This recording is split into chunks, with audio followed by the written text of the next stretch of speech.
Welcome. Oh, You can do it. no. You don't want to? Dick. Okay.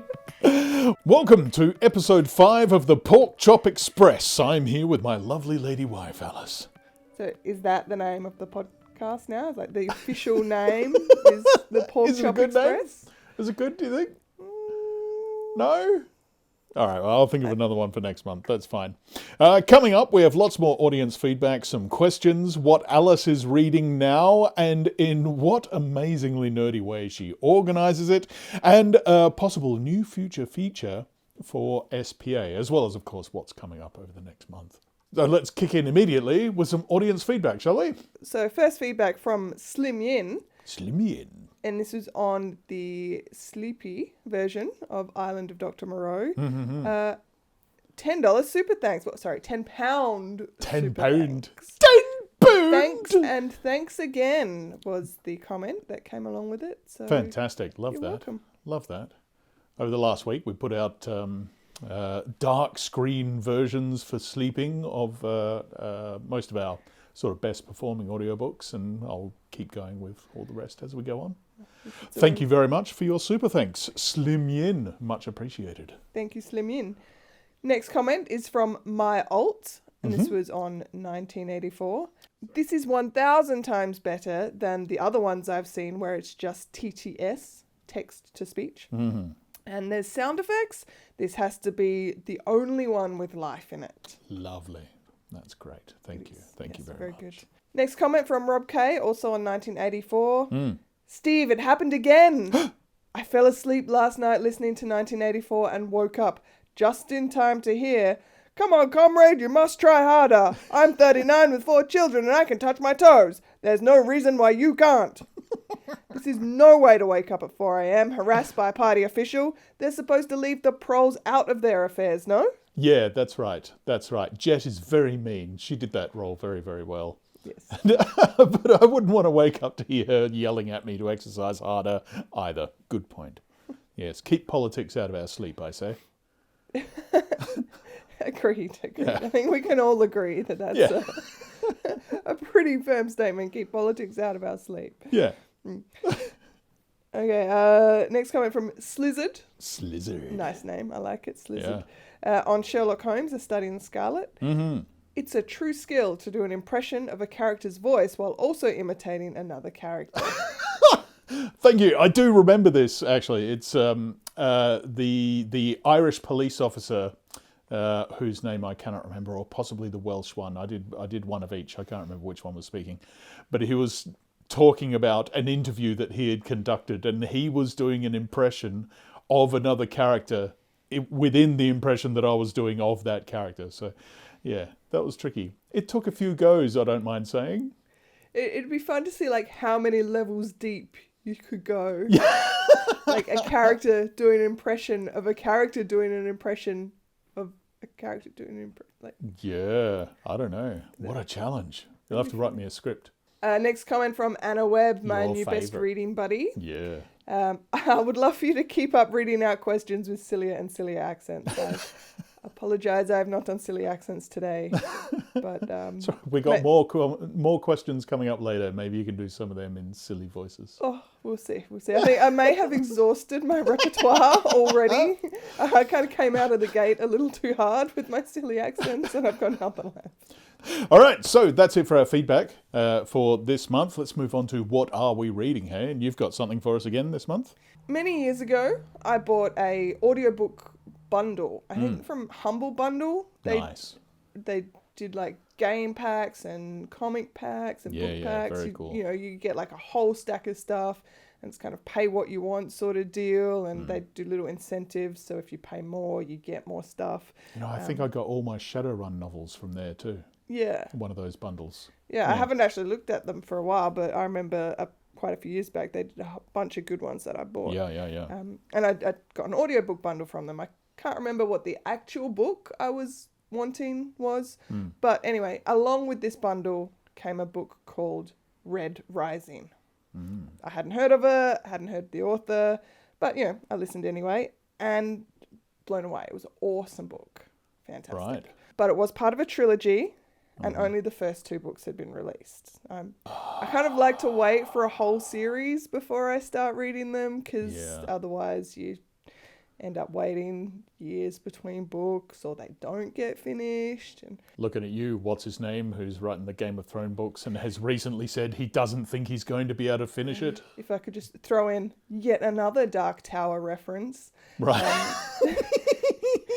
I think like between the first book and the last book was like 30 years. Whoa. There was like years long gaps between parts of... From Stephen King, who poops out books for breakfast. Yeah.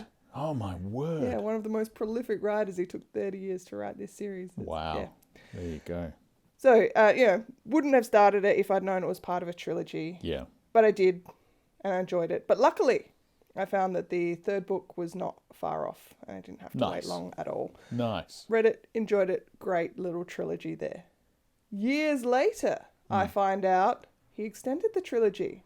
Oh. It's no longer just 3 books. It is 6 books. Ooh. I had a similar experience, which I won't tell you about because it'll make this podcast an hour long, but I know exactly how you feel there. Yeah. So yeah, got into the next 6 books, read those, all also great, but get to the end of the 6 books and I'm like, this can't be it. This isn't finished. There's no way this is finished. There's so many incomplete storylines. Things aren't wrapped up nicely in any kind of way. Very obvious that there's more to come. Right. So I had to do a quick Google and found out, yes, it's actually 7 books. Right. The next one doesn't come out till probably next year. Probably next year. That's not too bad as long as like the inspiration sticks and it does actually come out next year. But still, having to wait a whole year. Yeah, awful.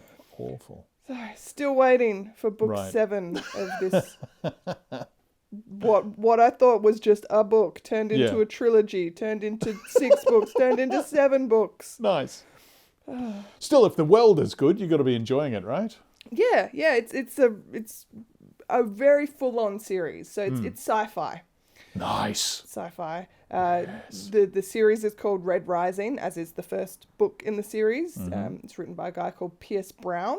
Pierce Brown. I don't know it. The first book has a bit of a young adult feel about it, mostly because I think our protagonist is like 16 or something. He's very young.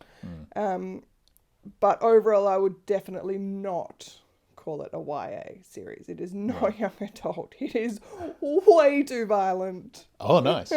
Good. Basically, it's kind of like ancient Rome in space. Okay. Like, society is divided into a caste system, divided by colours. Everyone is in a certain colour. Golds are the ruling class. Right. I thought that was going down a completely different and less acceptable path. No. I think I shall judge by what colour you are. Avoided. That's very well dodged. Right, good. The reds are at the bottom of the ladder. They're like manual labourers, and our main character is a red. Right. Who works in the mines on Mars. Hence Red Rising, the title, right? Yes. There we go. Yes, okay. There's silvers, blues, pinks, greys, and each colour sort of has its designated role in society. Right. What do the pinks do, Alice? What do you think the pinks might do, Steve? I have some very specialised and specific ideas of what they might do. Based on the look on your face right now, I'm going to guess that you are exactly right. Oh, okay. Pinks are like the pleasure class, shall we say? Nice. That'd be my job. Presuming that I could just read to people in a pleasurable manner. You'd probably be a grey. A grey? What do the greys do? Are they like accountants or something? You'd be an accountant. No, I'm not that good with numbers. No, you're right. It just sounds very boring. They'd be the boring people. They're just like soldiers. Oh. It's just the well, thanks. I have been working on slimming down and getting fit. Nice. So yeah, the world draws pretty heavily on Roman influences and like the Roman sort of social structure, a lot of mythology, names, Cool. things drawn in from that influence. A little With bit a lot of of Norse influence in there too in Okay. some aspects. But yeah, it's a world of sort of a lot of political intrigue, a lot of power struggles between the ruling families and various groups trying to upset or maintain the status quo. Sounds like Rome. Yep. There's a lot of names. Ah. I've really struggled to keep straight who was who and which faction they belong to and who do they support. And there's, backstabbing and double crossing, and it is a bit of a task to keep up with who's doing what, where, with whom, against whom, to whom. But all this, it keeps you on your feet. Mm-hmm. And yeah. You said it's an audiobook, so the different characters performed with differentiations. Is it done well, or? The first three books are all performed by a single narrator. Right. Tim Gerard Reynolds, I have noted here. I thought he did a really good job. Right. Helps differentiate between the different classes by use of different accents. Ah, okay. Right. Yeah, that's what I'd do. Pretty neat. Yeah. He did a really good job on the first three books. The first three books are all first person point of view from Darrow, our main character. Right. When we get to the fourth book, so the second set of trilogy, I guess. Yeah. The trilogy of 4 books that comes second after the first trilogy. Yes. Yeah, nice. That's actually a 7-book series anyway. Yeah. Oh, she's so angry, folks. We go from just being the one character's point of view to having other characters in there as well. So we get to sort of have a different perspective of things, which I think brings a bit of a fresh light, especially when you're 3-4 books deep. You get to start to see things from the other side. Yeah, nice. And in that fourth book, it switches from just the single narrator to having the different characters narrated by different people, the different chapters. Okay. So a whole cast of narrators comes in, and that's it can be a bit hit and miss. Some are really good, some not so good. That's the trouble with bringing in a cast, or at least it's what I found. Like in the audiobook world, where every actor is probably being recorded at a different time in a different studio with maybe even different directors and everything, it can be a real hodgepodge trying to put it all together in the end. Yep. Yeah. But interestingly, they only did books 4 and 5 like that. Book 6, it goes back to having a single narrator, even though there's the different chapters, different character views per chapter. Huh. So I'm not sure why that choice was made. It was a little bit of an odd choice. Yeah. But I was glad to have the original guy doing the full book again, Tim Gerard Reynolds. He does a really good job. So, by the time you're 3 chapters in, you forget that last time we had different people reading and it's just back to him. Yeah. So, it's good. So yeah, it is a huge series. Some of these audiobooks ran to 34 hours. Oof. But they are just really, it's an epic sci-fi series. Yeah. 7 books long. It's so full of politics, cool sci-fi stuff in terms of weapons and armor and spaceships and things like that as well. And just a warning, it does get incredibly violent. I like a bit of sci-fi violence because it tends to be very creative. Yeah. More than just, he stuck the dagger in. It went... So if you're looking for some sci-fi, go read Red Rising by Pierce Brown. Nice. Sounds good. By the time you read all 6 books, hopefully the 7th one will be out. Well, if they're all that long. How long was the shortest one? The first book was the shortest one, The first book was about 16 hours, I think. Right, there you go.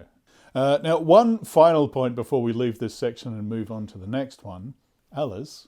Yes? I know you're dreading this a bit. Well, I'm not, because I think the listeners are going to be on my side. You think so? You think you're going to be hitting a perfect game so far? Because everyone's been on your side so far. Anytime I've picked on your reading nerdiness. Yeah. Multiple books at the same time. Yep. They were on your side. Mm-hmm. But let's see how they go with this one. Yep. Would you like to tell them a little bit about your reading spreadsheet, my love?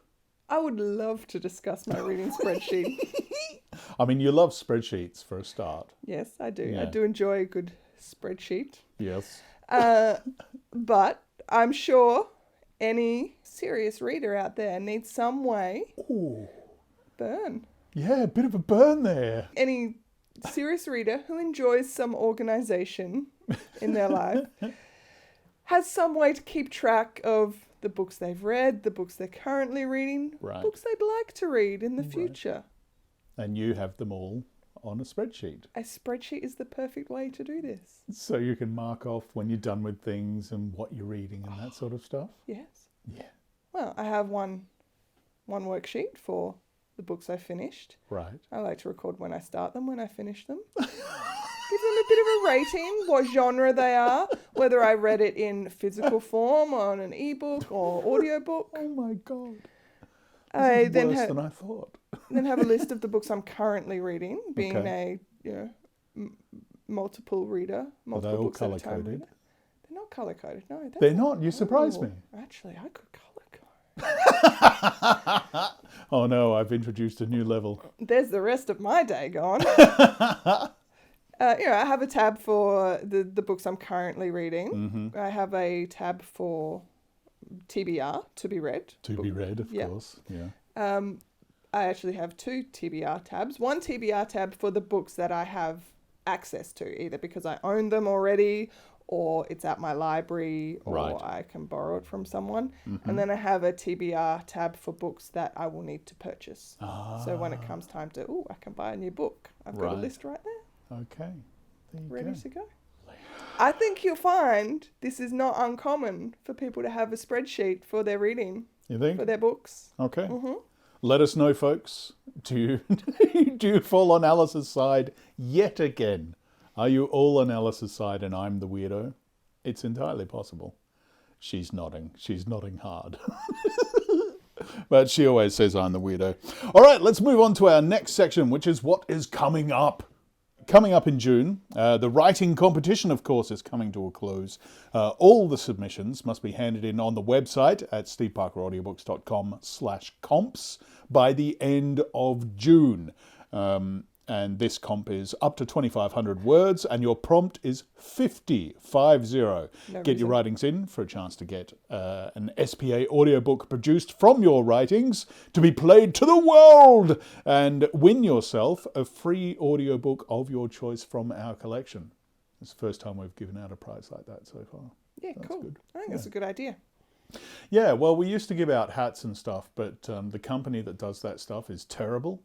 Yeah, they Through would. YouTube, they're Every really time awful. there's some issue, the design Every isn't right, the single time. stitching is bad, it's off center. Yep. Yeah. Yeah.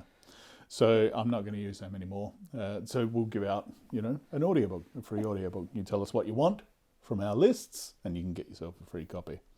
Also in June, the financial supporters on YouTube and Patreon reach the end of our adventure with Tim Williams, going around the world in 80 days, and see the start of my questionable American accents in The Great Gatsby. Yeah. It's a great time to sign up, of course, for the start of the next book for as little as $1 a month on Patreon. Wink, wink. There you go. I did a sales thing. How about that? Look at you, promo look at that. king. Yeah. The free-to-air audience, of course, will see the completion of our first Conan novel. Let us know in the comments if you want to hear more. There's a lot. There's a lot of Conan books. A lot. And they will have just started around the world, of course, with the mighty Tim Williams, who shattered us as O'Brien in 1984 and made us a bit sad as the artilleryman in War of the Worlds, and starred as the dashing doctor in Dracula.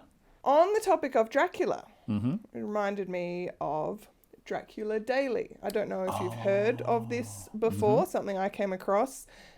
Someone, I can't remember the guy's name, but he decided to start a newsletter which basically sends you an email every day according to what's happening in Dracula. So Right, because they're all like dated entries, right? that's right. So Cool. the 11th of May, you get an email that says, Jonathan Harker's journal, the 11th of May. I found another growth on my nose today. Yeah, whatever. Because the actual book isn't quite in chronological order, I believe. No, and there's some quite big gaps and stuff like that, and of course it's the chapters in the book often cover more than one entry and different people's entries and things like that. Dracula Daily, what this guy does, you just get an email. Sometimes it might be 2 lines because that's all it was in the book on that day. Sometimes it's pages and pages.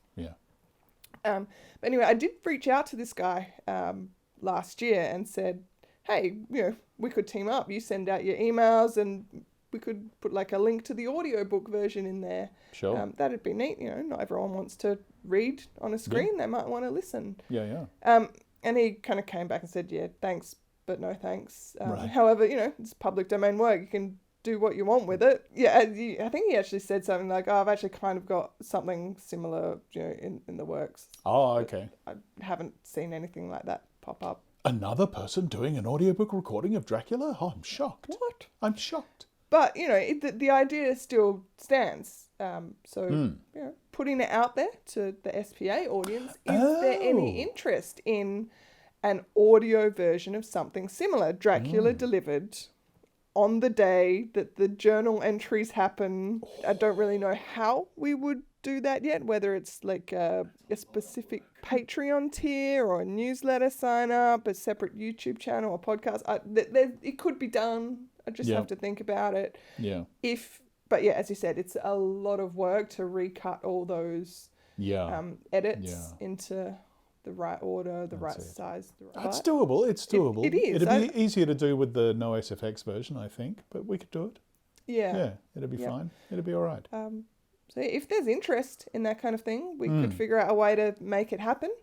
Keeping in mind, Dracula begins on the 3rd of May and ends on the 7th of November. Takes place over about half a year. But it also means we've missed the start of this year's Dracula. So this wouldn't happen until next May. So a year away, basically. It'd take that long to organise it anyway. Yeah. But, let us know in the comments if that's of any interest to you at all. Yeah, that could be cool. There'd have to be quite a lot of interest, though, because that really would be a lot of work. Okay, so now before we roll on out of here, let's head to our last section. It is the last one. Yes, it is. Yep. Our audience questions. All right. First question, IL Talks on 1984. Hello. What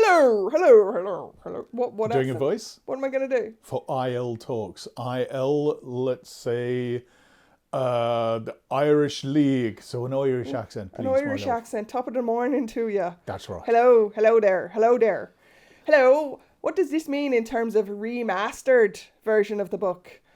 Is this still the original version or a changed version of the book? I'm just curious. Right. No, I have sort of had this one a few times before as well. Some people think remastered means I've changed the text. I have not. The remastering of 1984 was basically, that was the 3rd big book that I'd ever made. And I was still very much learning, how to do what I do. So when we hired Matche, who's no longer with us, unfortunately, really. He's not dead. He's just... No. He's still alive. He's just busy. He's a young man in university, moving into his first house, and he's got himself a special someone in his life. So he doesn't have as much time up his sleeve. But when he came, he is much more knowledgeable about sound engineering than I am. So he remastered it, changed the volume levels, fixed up some sound effects, that sort of thing. That's about it, really. That's really all the remaster is. I haven't changed the text at all. Right, so it's just a cleaner audio version. Yeah, that's all. Cool. Next questions are from Anna Webb. I don't know where Anna's from, so I don't know what accent to use here. Let's say she's from a very high-class English house. Oh. Yes, she has ponies, pretty sure. Pretty sure there's ponies. Ponies? Maybe some corgis? Yes, could be corgis. Oh, okay. How do we know that the silly voices you put on aren't just your normal voice you're hiding? You'll never know. You'll never know. What is my real voice? Even I don't know at this point. It could be anything. It's true. I have no idea what he actually sounds like. No. What is the most common mistake new narrators make without realizing? This could be a bigger one at another time. I think maybe we hold this over for a future episode, because I could answer this one in some Whole detail episode and on at length. Technique. Yeah.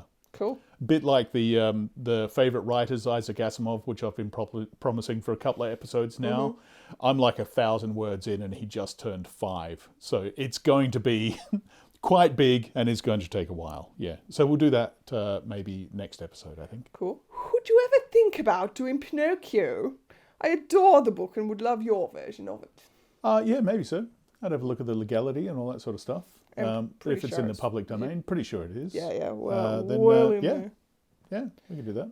Look at the size and complexity, of course. There's many things to consider when choosing the next book. I don't think it's very long. I have read it many years ago, but... Right. I've never read it. I don't think I've even watched the movie. I just sort of know the story by osmosis. Yeah.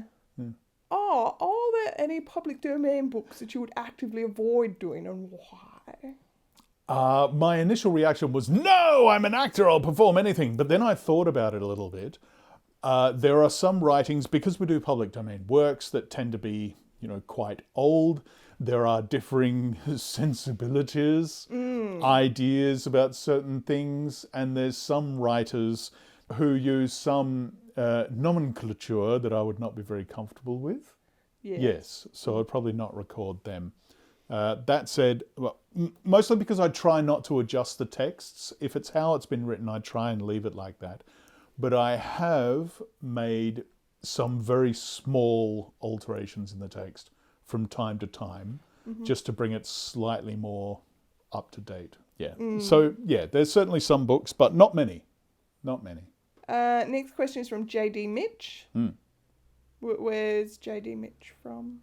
I suspect that JD Mitch might be from New Zealand. I don't know if I can do a New Zealand accent. How about you do a very Australian accent? I can talk like an Aussie though. Yeah, do that. Steve, are you from New Zealand? No.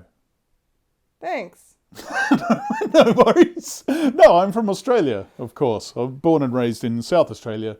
Then we moved to Japan for a couple of years, and now we are in New Zealand. We could talk about the New Zealand accent versus the Australian accent for probably another hour, but we won't. It's funny to us. The expectations when we arrived were very different to the reality of the situation, I think. Yeah. There's most of the time, there's not huge differences.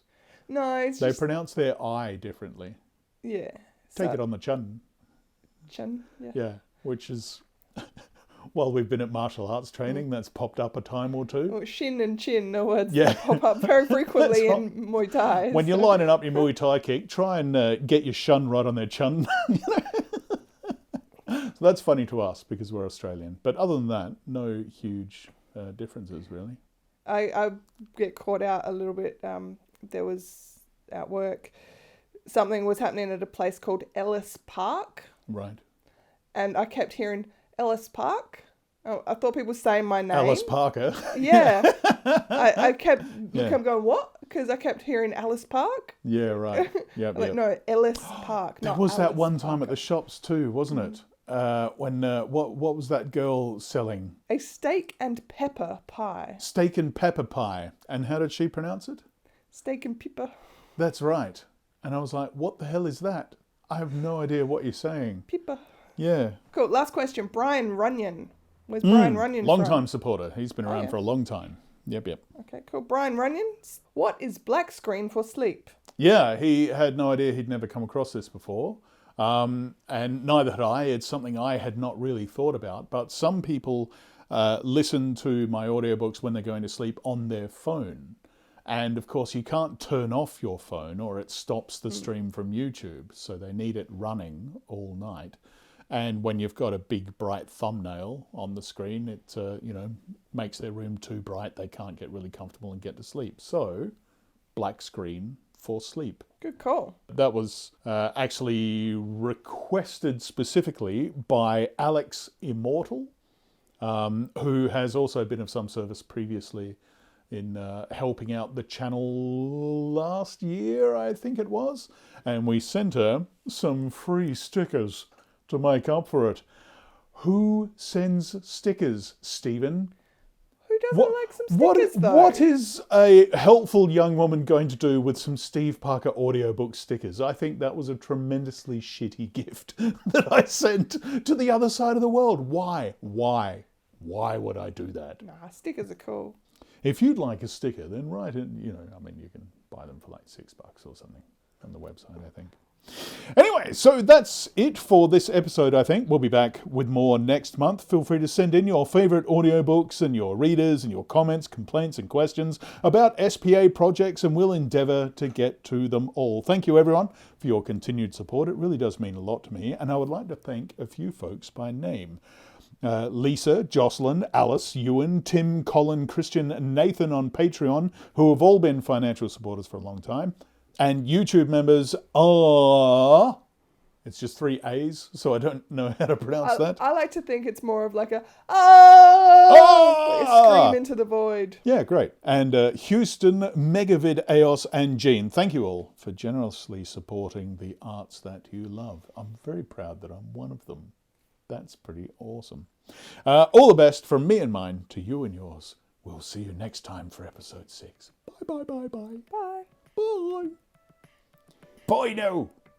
See you later. Get out of here. No, that accent was awful. Just started bad, ended bad now.